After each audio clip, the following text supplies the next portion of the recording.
नमस्कार, आप देख रहे हैं स्टार न्यूज प्लस। मैं हूं आपके साथ अमृता कंचन। आइए रुख करते हैं खबरों की ओर। तब तक बने रहे स्टार न्यूज प्लस पर मेरे साथ। ब्रह्मराष्ट्र एकम के संस्थापक ने तिरुपति बालाजी में मिले प्रसाद में मिलावट पर जताई आपत्ति।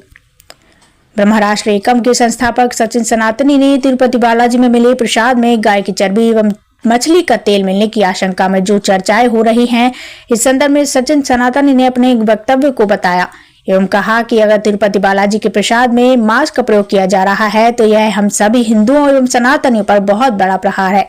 इसकी हम घोर निंदा करते हैं एवं हम सरकार से मांग करते हैं कि इसकी जांच की जाए और दोषियों को दोषी पाए जाने पर कड़ी से कड़ी सजा दी जाए एवं इस तरह के अपराधों को रोकने के लिए हम हिंदुओं के मंदिरों को हिंदुओं को ही सौंप देना चाहिए ताकि उनकी देखरेख में मंदिर चले और प्रसाद वितरण हो, जिससे भविष्य में इस तरह की घटना ना हो पाए। सचिन सनातनी ने सभी सनातनियों से अपील की है कि हम सभी एकता और एकजुटता के साथ इस घोर अपराध के खिलाफ मार्च निकालेंगे। सभी हिंदू भाई बहनों को जागृत करें और हमें और सजग और सचेत रहने की जरूरत है ताकि हमारी आस्था के साथ कोई खिलवाड़ ना हो सके। स्टार न्यूज प्रेस की उत्तर प्रदेश की वाराणसी से नेहा द्विवेदी की रिपोर्ट। जी, अपना परिचय बता दें सर। जय श्री राम। मैं डॉक्टर सचिन सनातनी, संस्थापक अध्यक्ष ब्रह्मराष्ट्र एकम से। जिस तरह से तिरुपति बालाजी में प्रसाद में गाय की चर्बी, मछली का तेल मिलने की शंका जताई जा रही है, उस पर आप लोग का क्या कहना है? सबसे पहले मैं इस बात को मैं निंदनीय तरीके से प्रहार करना चाहूँगा कि हमारे आस्था के साथ कब तक ये लोग, जो भी विधर्मी लोग हैं, वो छल करते रहेंगे, धोखा देते रहेंगे और ऐसे ही मिलावट करके। अभी मैंने देखा है कई वीडियो, ये तो प्रसाद का एक बहुत बड़ा प्रकरण है। पूरे भारत में हमारी जन भावनाओं को ठेस पहुंची है और हमारे पूरी सनातन की जो व्यवस्था रही है पुरानी, वो हमेशा शुद्धता और बड़े कहते हैं कि बड़े भाव से किसी चीज को कार्य में शामिल किया जाता है। तो हमारी भावनाओं को बहुत ठेस पहुंचाई गई है और जो भी प्रशासन के लोग थे वहां मंदिर के, तिरुपति बालाजी के, तत्कालीन सरकार की, मैं यहाँ पे कोई राजनीतिक बात नहीं करना चाहूंगा। और राजनीति वहीं से शुरू होती है जहां पर गंदा काम कोई भी करेगा तो वहां पे लोग आजकल राजनीति की गोटियां जो है सेकने लगे हैं। मैं उसको भी अच्छा नहीं मानता हूँ। मेरा कहना यह कि जिसकी भी सरकार रही हो, उन्होंने इस तरीके का जो लापरवाही की है वो कैसे की है। उनके या तो संज्ञान में था, फिर संज्ञान में अगर था तो उन्होंने इस तरीके का तुरंत जो है इसका रास्ता क्यों नहीं निकाला कि ऐसा क्यों हुआ।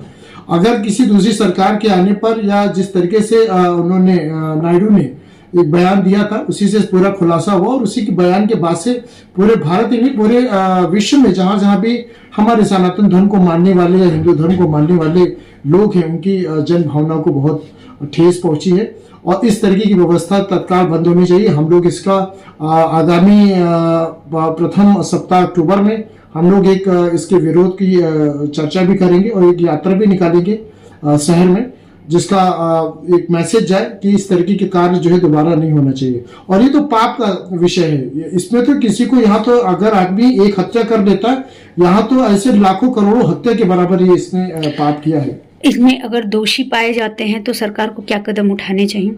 सरकार को सबसे पहले तो जिन्होंने ये मिलावट की है, सबसे पहले तो उनके लाइसेंस को रद्द कर देना चाहिए।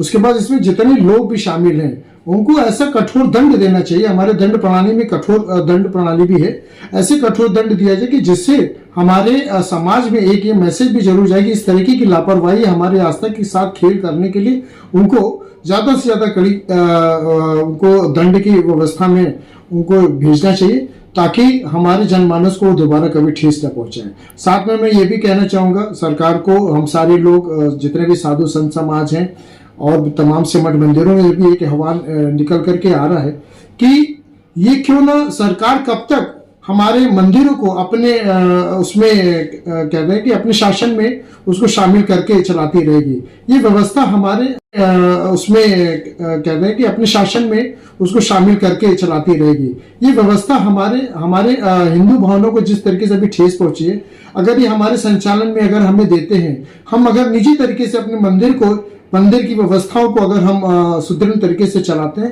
तो मुझे ऐसा लगता है कि हम उससे ज्यादा बेहतर कार्य कर सकेंगे। सरकार को भी इसके हमारे ऊपर आश्रित नहीं होना पड़ेगा और सरकार के ऊपर भी कोई जवाबदेही नहीं रहेगी। जिस तरह से मुस्लिमों का जो होता है मस्जिद हो गया, मदरसा हो गया, उनके अंडर में रहता है, ईसाइयों का होता है उनके अंडर में रहता है, तो क्या उसी तरह हिंदुओं का नहीं होना चाहिए? ये तो बड़ी विडंबना है कि जब ये संविधान बन रहा था, तमाम से ऐसी चीजें जब बन रही थी तो कहाँ हमारे लोग थे। मैं उनके ऊपर भी प्रश्न करना चाहूंगा कि उस काल में क्या व्यवस्था थी, किस तरीके से लोगों ने उसको संज्ञान में नहीं लिया।